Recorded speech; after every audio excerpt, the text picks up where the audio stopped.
નમસ્કાર મિત્રો, સ્વાગત છે આપ સૌનું અમારી યુટ્યુબ ચેનલમાં। તો હાલ મિત્રો હવામાન વિભાગે કરી ભારેથી અતિભારે વરસાદની આગાહી।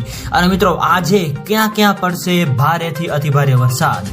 તો મિત્રો વરસાદ તેમજ વાવાઝોડાને લગતી તમામ નવી અપડેટ માટે અમારી ચેનલની અંદર જે પણ મિત્રો નવા છે સબસ્ક્રાઇબ નથી કરી તો સબસ્ક્રાઇબ કરી લેજો। અને મિત્રો વિડીયો ગમે તો વિડીયોને લાઈક કરો, શેર કરો। અને આ સાથે સાથે મિત્રો આગામી 24 કલાકની જો આપણે વાત કરીએ તો અમરેલી, ભાવનગર, ખેડા, આણંદ, વડોદરા, પંચમહાલ, દાહોદ, છોટાઉદેપુર, ભરૂચ, નર્મદા વગેરે વિસ્તારોની અંદર મિત્રો વરસાદની હાલ શક્યતા વ્યક્ત કરવામાં આવી રહી છે। આ સાથે સાથે સૌરાષ્ટ્રના વિસ્તારો અને દક્ષિણ ગુજરાતના વિસ્તારો તેમજ મધ્ય ગુજરાતના અલગ અલગ વિસ્તારોની અંદર પણ મિત્રો વરસાદની હાલ સંભાવનાઓ વ્યક્ત કરવામાં આવી રહી છે। હાલ મિત્રો રાજ્યમાંથી ચોમાસું વિદાય લઈ રહ્યું છે। એવામાં ગુજરાતની અંદર મિત્રો હાલ નવરાત્રિની જે રાહ જોઈ રહ્યા છે એમાં મિત્રો સૌથી મોટા સમાચાર સામે મળી રહ્યા છે।